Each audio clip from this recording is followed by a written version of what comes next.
गुरुदेव प्रतिज्ञा है मेरी, इसे पूरी कर दिखला दूंगा। इस वैदिक धर्म की वेदी पर मैं जीवन भेंट चढ़ा दूंगा।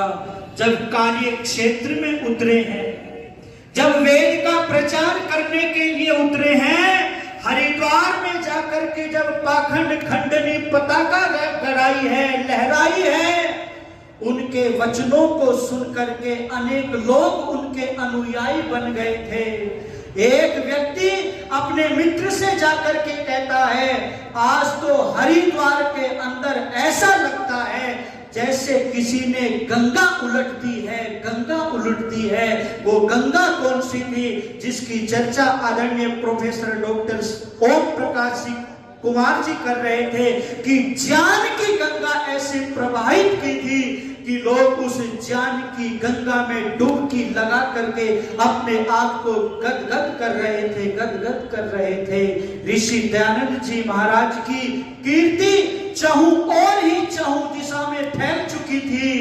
काशी की नगरी विद्या की नगरी है, और जब उस काशी की नगरी में पदार्पण हुआ है तो काशी के लोग, काशी के माने हुए पंडित के बीच में जब शास्त्रार्थ हुआ है, एक से बढ़कर के एक शास्त्रार्थी उस शास्त्रार्थ में मौजूद था। सारे लोगों ने योजना बना रखी थी। कहां तक योजना बना रखी थी कि यदि दयानंद के मुख से एक शब्द भी अशुद्ध उच्चारण हो गया, ब्रह्मचारियों से कहा था कि ब्रह्मचारियों तुम केवल इस बात का ध्यान रखना कि इसके शब्द उच्चारण में यदि कोई अशुद्धि, कोई दोष पाया गया तो हमको बतला देना। बहुत बड़े बड़े शास्त्रार्थी उस सभा में मौजूद हैं। उस काशी की नगरी में विशुद्धानंद से प्रश्न किया, क्या तुम धर्म को जानते हो? बोले हाँ, धर्म को जानता हूं, बतलाओ धर्म के लक्षण कितने होते हैं?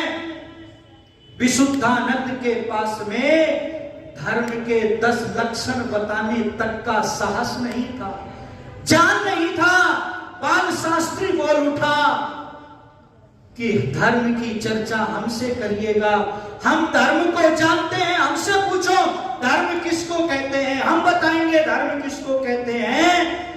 तो महर्षि दयानंद जी महाराज ने कहा, तुम धर्म के 10 लक्षण नहीं, तुम अधर्म के 10 लक्षण बताओ। बाल शास्त्री भी मौन हो गया था, अधर्म के 10 लक्षण नहीं बता पाए थे। ये स्थिति थी काशी के पंडितों की। छठी का दूध याद दिलाने आ गया था। बहुत सुंदर पंक्तियां पथिक जी ने लिखी थी। कौन काशी में आया है, कौन काशी में आया है, शिव जी की नगरी को किसने मान लाया है। कौन काशी में आया है, कौन काशी में आया है, शिव जी की नगरी को किसने मान हिलाया है। कौन काशी में आया है, कौन काशी आया है।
ये विशुद्धानंद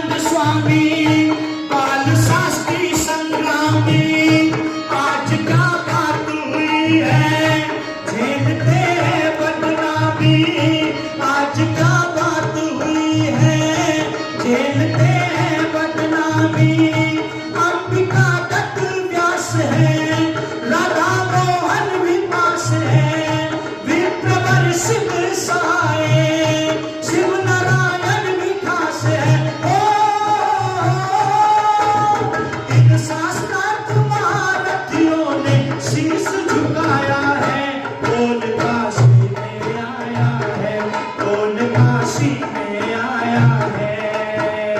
काशी की नगरी को किसने पानी लाया है? कौन काशी में आया है? कौन काशी में आया है?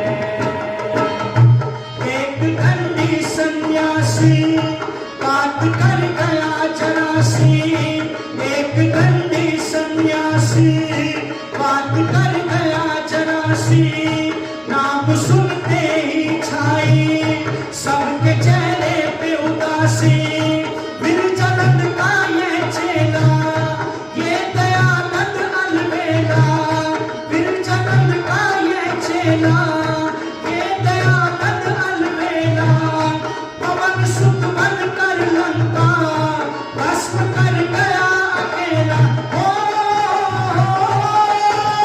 दुर्गम काशी महादुर्ग को पथ के गिराया है।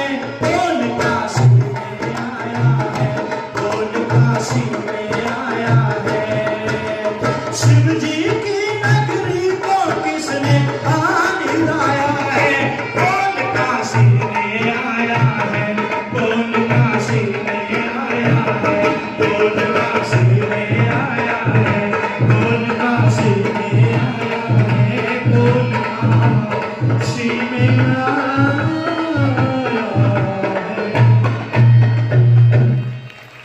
कौन काशी में आया है? और शिव जी की नगरी को किसने आन हिलाया है? मैं निवेदन करने लगा हूँ ऋषिवर देवदानंद जी महाराज को ना लोग शास्त्रार्थ में पराजित कर सके, ना शस्त्रार्थ में पराजित कर सके, क्योंकि ऋषि दयानंद जी महाराज के विद्या के खजाने भरे हुए थे। उस व्यक्ति ने अपने आप को दबा रखा था। उस व्यक्ति ने अपने आप को दबाए रखा हुआ था। उसने स्थिति देखी इस देश के लोगों की। क्या स्थिति थी? एक राजा वेश्या की पालकी को कांधा दे रहा है। ऋषि दयानंद जी महाराज ने जब उस नजारे को देखा तो ऋषि दयानंद जी महाराज ने कहा, ए राजन, तुम शेर पुत्र होकर के एक कुतिया पर मरते हो। क्योंकि वो जानते थे ब्रह्मचर्य तपसा राजा राष्ट्रम विरक्षति, कि राजा को ब्रह्मचारी तपस्वी होना चाहिए। राजा ही राष्ट्र की रक्षा करता है। जब राजा ही पथभ्रष्ट हो जाएगा, यथा राजा फिर तथा प्रजा। ऋषि दयानंद जी महाराज ने चर्चा की सत्यार्थ प्रकाश के अंदर। मैं निवेदन करने लगा हूं कि ऋषि दयानंद जी महाराज ने अनेक कुरीतियों को, पाखंडों को चकनाचूर किया। जब मेरे देश की स्थिति को देखा तो वो ऋषि अपने दुख में नहीं रोया, इस देश की स्थिति को देख करके रोया था। ऋषि वरना अपनी मुसीबत में रोए, जो रोए तो भारत की हालत पे रोए। क्यों रोए? अनाथ और बेवाएं देखी भी लगती, अनाथ और बेवाएं देखी भी लगती, रोटी के बदले में चोटियां कटती और लुटे लाल जाति की कुर्बत पे रोए। ऋषि वरना अपनी मुसीबत में रोए, जो रोए तो भारत की हालत पे रोए, हालत पे रोए। अनेक बार विष के प्याले पिए ऋषि दयानंद जी महाराज ने, ईंटें और पत्थर खाए ऋषि दयानंद जी महाराज ने। जिन माताओं बहनों को विवाह करने का अवसर नहीं था, जिन माताओं बहनों से पढ़ने के अधिकार छीन लिए थे, ऋषिवर देवदानंद जी महाराज ने यथे मां वाचम कल्याणी मां वदानी जनेभ्य का उपदेश करते हुए कहा कि सब वेद पढ़ सकते हैं, सब यज्ञोपवीत धारण कर सकते हैं। मैं निवेदन करने लगा हूं, उस ऋषिवर दयानंद जी महाराज ने पढ़ने के अधिकार दिए, यज्ञ करने के अधिकार दिए।